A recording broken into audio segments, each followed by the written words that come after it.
आदाब, नमस्कार, सत श्री अकाल। मैं वसीम अहमद सिद्दीकी फिर हाजिर हूँ आपके साथ नए मुद्दे के साथ, नई कहानी के साथ। चलिए आज हम फिर बात करेंगे आगामी 2022 में उत्तर प्रदेश में विधानसभा चुनाव को लेकर। इस वक्त सरगर्मियाँ बड़ी तेज हो चुकी हैं, हर तरफ चुनावी हलचल है। सभी पार्टियां अपनी अपनी जीत के लिए अलग अलग तरह से मंथन कर रही है। कोई गठबंधन के साथ तो कोई खुद अपने आप को मजबूत करना चाहता है। जैसे कि एमआईएम पार्टी के राष्ट्रीय अध्यक्ष, उसके मुखिया ने अभी ऐलान किया है कि उत्तर प्रदेश में हम 100 सीटों पर अपने दम पर चुनाव लड़ेंगे।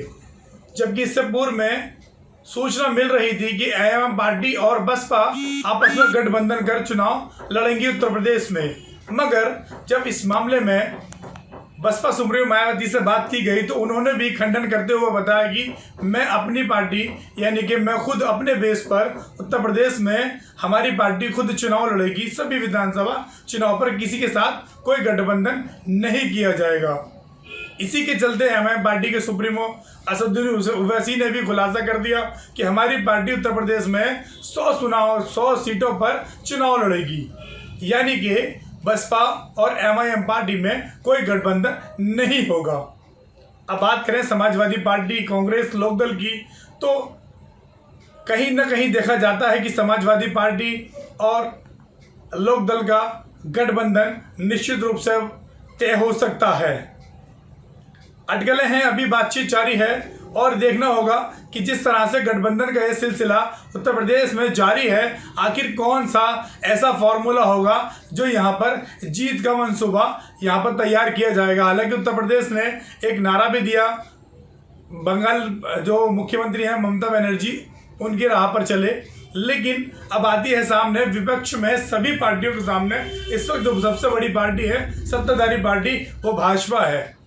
भाजपा सबसे ज्यादा मजबूत पार्टी है। अब इसका सामना करने के लिए या तो सभी राजनीति छोटी पार्टियां एकजुट होकर सामना कर पाएंगी, चुनाव लड़ेंगी, या अगर अलग अलग चुनाव लड़ती हैं तो यहाँ पर सरगर्मियां गलियारों में ये भी हवा तेज है कि सभी पार्टियां अलग अलग चुनाव लड़ेंगी।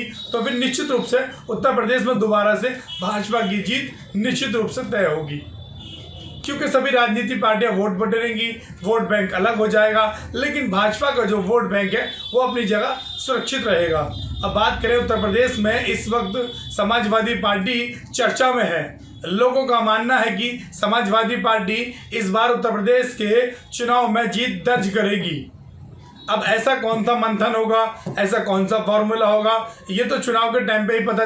अब देखना ये होगा कि 2022 चुनाव में किसकी सरकार उत्तर प्रदेश में बननी है। भाजपा अपना दावा कर रही है, लेकिन अगर भाजपा में बात करें तो यहाँ पर सीएम के दावेदारी के लिए अटकलें चल रही हैं।